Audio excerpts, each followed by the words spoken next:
हरियाणा ने बता दिया है देश का मूड क्या है, मिजाज क्या है। कांग्रेस का पूरा इकोसिस्टम, अर्बन नक्सल का पूरा गिरोह जनता को गुमराह करने में जुटा था, लेकिन कांग्रेस की सारी साजिशें ध्वस्त हो गई।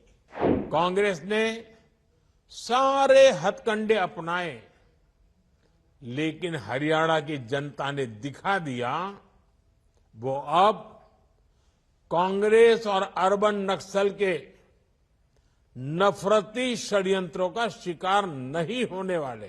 कांग्रेस हमेशा बांटो और सत्ता पाओ के फॉर्मूले पर चली है। कांग्रेस भारत के सर्वजन हिताय, सर्वजन सुखाय की भावना का दमन कर रही है। हरियाणा और जम्मू कश्मीर के चुनाव परिणाम आए हैं। हरियाणा ने बता दिया है देश का मूड क्या है, मिजाज क्या है। 2 बार कार्यकाल पूरा करने के बाद लगातार तीसरी बार चुनकर आना ऐतिहासिक है। कांग्रेस का पूरा इकोसिस्टम, अर्बन नक्सल का पूरा गिरोह जनता को गुमराह करने में जुटा था, लेकिन कांग्रेस की सारी साजिशें ध्वस्त हो गई। उन्होंने दलितों के बीच झूठ फैलाने की कोशिश की, लेकिन दलित समाज ने इनके खतरनाक इरादों को भांप लिया। दलितों को एहसास हो गया कि कांग्रेस उनका आरक्षण छीनकर अपने वोट बैंक को बांटना चाहती है। आज हरियाणा के दलित वर्ग ने बीजेपी को रिकॉर्ड समर्थन दिया है।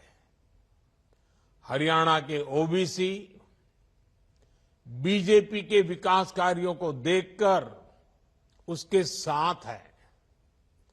कांग्रेस ने किसानों को भड़काया, लेकिन किसानों को पता है कि उनसे फसलों पर एमएसपी किसने दी। हरियाणा के किसान बीजेपी की किसान कल्याण योजनाओं से खुश है। कांग्रेस ने युवाओं को टारगेट किया और अलग अलग तरीके से उन्हें भड़काने की कोशिश की, लेकिन हरियाणा के नौजवान, हमारी बहनें, बेटियां अपने उज्जवल भविष्य के लिए भाजपा पर ही भरोसा कर रहे हैं। कांग्रेस ने सारे हथकंडे अपनाए, लेकिन हरियाणा की जनता ने दिखा दिया वो अब कांग्रेस और अर्बन नक्सल के नफरती षड्यंत्रों का शिकार नहीं होने वाले।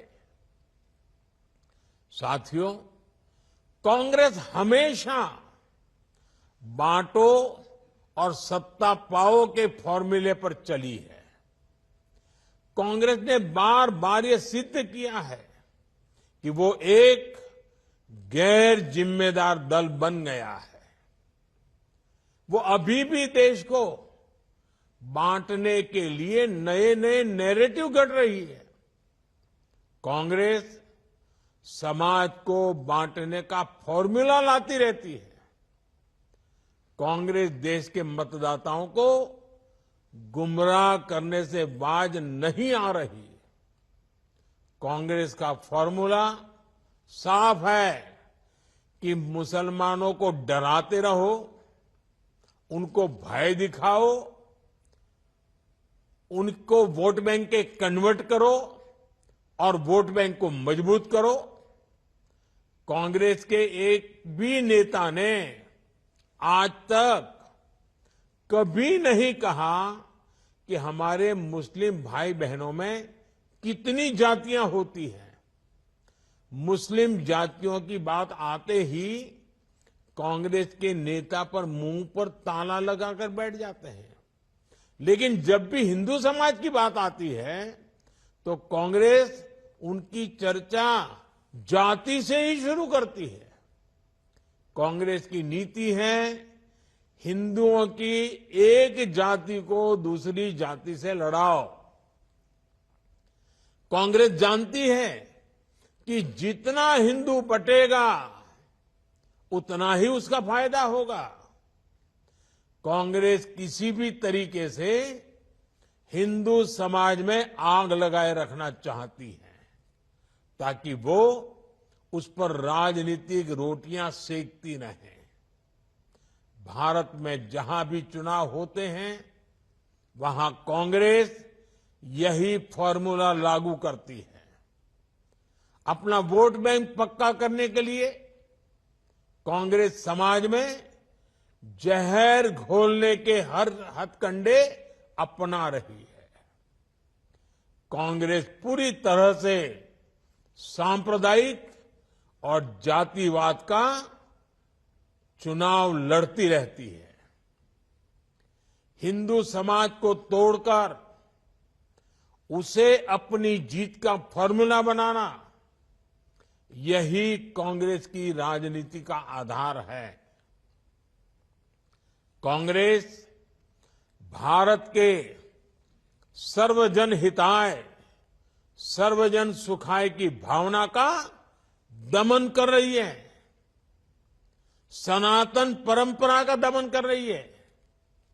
जिस कांग्रेस ने इतने वर्षों तक देश पर राज किया, वो सत्ता में वापसी के लिए इतनी बेचैन है कि हर रोज नफरत की राजनीति कर रही है।